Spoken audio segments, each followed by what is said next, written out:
A paz do Senhor, meus queridos irmãos. Antes de iniciarmos a nossa lição de hoje, inscreva-se no canal, ative o sininho, curta o vídeo e compartilhe com seus amigos e irmãos da igreja. Sou o professor Antônio Belchior Silva, evangelista na Igreja Evangélica Palavra Fiel, Ministério do Jardim Brasil. Hoje estudaremos uma importante lição, o sexto sinal, a cura de um cego de nascença, que consta do livro Jesus, o Filho de Deus, os sinais e ensino de Cristo no Evangelho de João, escrita pelo nosso honrado pastor Silas Queiroz. Nesta lição, relatada por João, capítulo 9, e versículos de 1 a 7, nos mostra mais um milagre de Jesus, para a glória de Deus. Assim, a história ilustra a verdade espiritual que Cristo é a luz do mundo. Como o cego passou a ver que Jesus é o Messias, assim Jesus nos oferece a visão espiritual para que vejamos o Senhor e Salvador. Vamos para a lição completa e assista o vídeo até o final para um melhor entendimento. Crescei na graça e no conhecimento. A paz do Senhor, meus queridos irmãos. Sou o professor Antônio Belchior Silva, evangelista na Igreja Evangélica Palavra Fiel, Ministério do Jardim Brasil. Hoje nós estudaremos sobre o sexto sinal, a cura de um cego de nascença, que consta do livro Jesus, o Filho de Deus, os sinais e ensinos de Cristo no Evangelho de João. Autor, pastor Silas Queiroz. Inscreva no meu canal, dê uma curtida, ative o sininho e compartilhe com seus colegas. Estamos no Instagram também. Texto principal. Enquanto estou no mundo, sou luz do mundo. João 9:5. Objetivos. Apresentar o sexto sinal relatado por João. Jesus cura um cego de nascença. Saber como se deu a cura do cego. Explicar a reação dos fariseus diante do milagre realizado por Jesus. Resumo da lição. Jesus sempre esteve consciente de estar vivendo segundo a perfeita vontade do Pai. Texto bíblico. João capítulo 9, versículos de 1 a 7. E passando Jesus viu um homem cego de nascença. E os seus discípulos lhes perguntaram, dizendo: Rabi, quem pecou, este ou seus pais, para que nascessem cego? Jesus respondeu: Nem ele pecou, nem seus pais, mas foi assim para que se manifestem neles as obras de Deus. Convém que eu faça as obras daquele que me enviou, enquanto é dia. A noite vem, quando ninguém pode trabalhar. Enquanto estou no mundo, sou a luz do mundo. Tendo dito isto, cuspiu na terra e com saliva fez lodo e untou com lodo os olhos do cego. E disse-lhe: Vai, levanta-te no tanque de Siloé, que significa o enviado. Foi depois e lavou-se e voltou vendo. Introdução.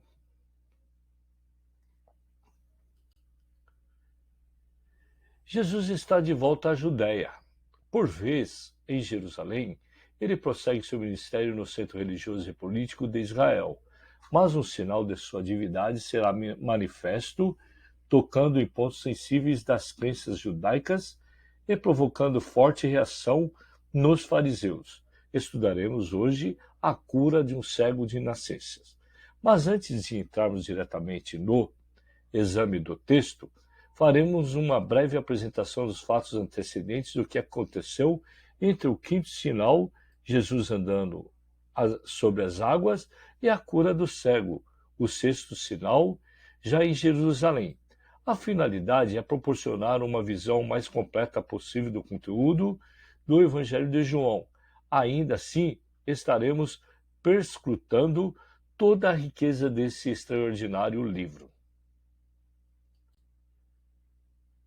Primeiro tópico: fatos antecedentes.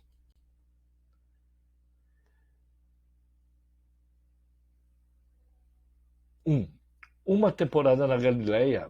Depois de andar sobre as águas do mar da Galileia, Jesus fala à multidão em Cafarnaum, principalmente cidade da região, e se apresenta como o pão da vida, o verdadeiro pão do céu, dado pelo Pai. João, capítulo 6, versículos 22 a 59, conforme João 7.1.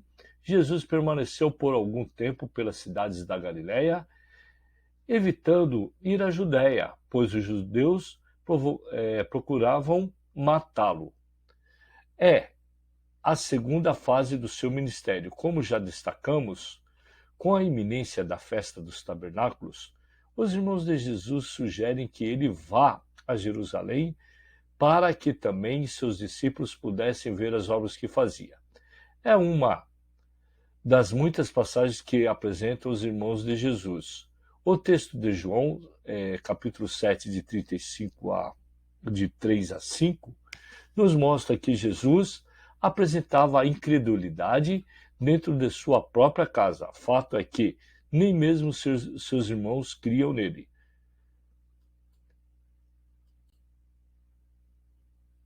2.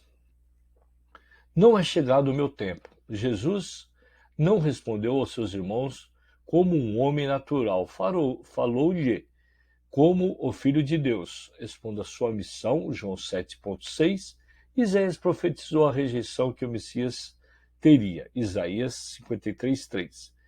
Isso não fez dele uma pessoa ressentida. Jesus sempre esteve consciente de estar vivendo segundo a perfeita vontade do Pai.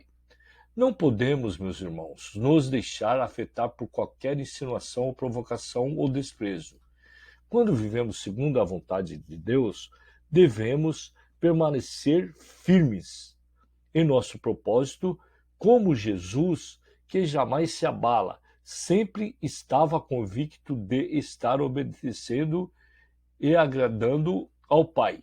João 8:29. Se estamos certos disso, fiquemos tranquilos, perseveremos nosso coração e não nos entreguemos a tristezas ou angústias. Subtópico 3.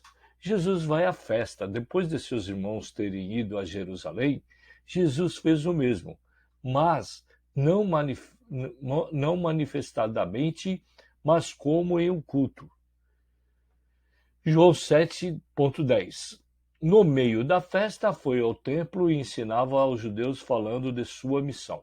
No último dia da festa, falou da obra do Espírito Santo no interior dos que o recebessem.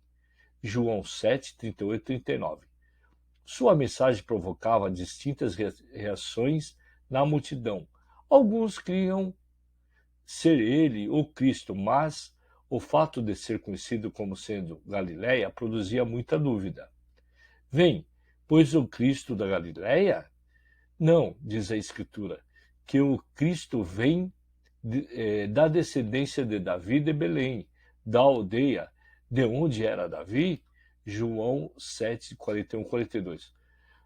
Nosso resumo dos fatos antecedentes ainda incluía a ida de Jesus ao Monte das Oliveiras, como costumava orar, seu retorno ao templo para ensinar e o perdão à mulher adúltera, quando atingiu a consciência dos judeus que queriam apedrejá-la. João 8, de 1 a 11. Tópico 2. A cura do cego. A pergunta dos discípulos. Havia entre os judeus uma crença de que toda a doença era consequência de pecado do enfermo ou de seus pais. João 9, 34. Por isso o questionamento dos discípulos quando viram o cego de nascença, Rabi, quem pecou, este ou seus pais, para que nascesse cego? João 9:2. A grande questão da razão do sofrimento humano inquieta muita gente e já fomentou grandes, grandes debates ao longo da história. É uma grande temeridade. É uma grande temeridade tentar responder a esta e outras questões da vida através de filosofias ou pressupostos teológicos que escolham esse ou aquele extremos. São diversas as razões da existência de enfermidades, toda espécie de sofrimento. A primeira e a principal delas é a queda. A humanidade não seria afetada por nenhum dano, não fosse o pecado. Com a transgressão de Adão e Eva, o mal passou a operar no mundo. Gênesis de 14 a 19. Ninguém escapa dessa causa geral primária. Além dela, existem também causas específicas, isto é, pecados pessoais que podem trazer terríveis consequências ao indivíduo, incluindo doenças. Há também enfermidades de causas espirituais, como no caso da mulher que andava curvada por ter um espírito de enfermidade. 2. Medo e dúvida. Jesus abordou os discípulos com uma palavra de ânimo. Diante do pavor que enfrentavam, Pedro pôs em dúvida sua identidade e pediu uma prova exclusiva de ordem pessoal. Foi censurado por sua incredulidade. Aprendemos com isso que o reconhecimento de nossas fragilidades encontra conforto em Deus. Ele é nosso socorro bem presente na angústia. Salmos 46:1. O que não devemos fazer é duvidar de sua palavra como Pedro. 3. A luz do mundo. Antes de curar o cego, Jesus falava aos discípulos sobre o significado do sinal que iria realizar. Mostrar seu poder de tirar o homem das trevas e trazê-lo para a luz imediatamente antes do milagre. Ele diz: sou a luz do mundo, João 9:5. Em seguida, cuspiu na terra, fez o lodo e untou os olhos do cego. Ordenou que fosse ao tanque de Siloé lavar-se, o que o cego fez e voltou vendo. João 9:6, 7. Esse sinal tem, portanto, perfeita correlação com o sinal que Jesus havia recém-pregado em Jerusalém. João 12:59. Assim como aquele homem que tinha uma cegueira congênita, toda a humanidade estava espiritualmente cega e Jesus veio trazer luz para os homens. Em um mundo de tanta escuridão, engano, em Cristo temos a luz perfeita para o nosso caminho, a luz da vida. João 8:12. Terceiro tópico: treinando os 12 apóstolos. De novo, o sábado. A hipocrisia e a cegueira espiritual dos fariseus eram tão grandes que pouco se importavam com o milagre em si, com a bênção extraordinária recebida por aquele homem. A primeira coisa que fizeram, quando souberam da cura, foi dizer que este homem não é Deus, pois não guarda o sábado. João 9. O interrogatório. Os fariseus submeteram ao ex-cego a um tenso interrogatório, chegando a ponto de duvidarem de seu quadro anterior de cegueira. João 9, 17, 18. Parece-nos que aquele homem ainda era bem jovem, porque os fariseus foram em busca de seus pais para continuarem a que eles são, os quais lhes disseram: tem idade, perguntai a ele mesmo. João 9:21. De volta ao jovem, insistiam que Jesus era um pecador e que ele, o ex-cego, deveria dar glória a Deus. É certo que tanto os fariseus quanto o próprio moço não reconheciam Jesus como Messias, o Cristo, Filho de Deus, mas havia uma diferença clara de compreensão espiritual entre eles, pois o jovem já reconhecia que Jesus era temente a Deus e fazia sua vontade. Em um novo encontro com Jesus, o jovem foi perguntado justamente sobre a sua fé no Filho de Deus. Ainda diante de suas dúvidas, o Messias se revela a ele: tu já o tens visto e é aquele que fala contigo? O resultado foi que o jovem creu nele e o adorou. João 9:38. No terceiro subtópico, a fúria dos fariseus. Enquanto o cego passou a reconhecer Jesus como o Filho de Deus, os fariseus se endureceram ainda mais. As respostas do jovem acerca de Jesus os deixaram furiosos, porque se consideravam espiritualmente superiores. Tu és nascido todo em pecados e nos ensina a nós. Expulsaram-no. João 9:34. Não é incomum pessoas que se consideram mais espirituais que outras serem rudes, duras, inflexíveis e até violentas. Fujamos desse tipo de conduta, porque não é obra do Espírito de Deus que produz em nós o amor, mansidão e temperança. Sejamos mansos e humildes de coração, totalmente dependentes da graça e do poder em que há em Jesus Cristo. Quanto mais humildes somos, mais de Cristo temos. Glória a Deus. Uma pequena conclusão. Estudamos mais um sinal da divindade de Jesus.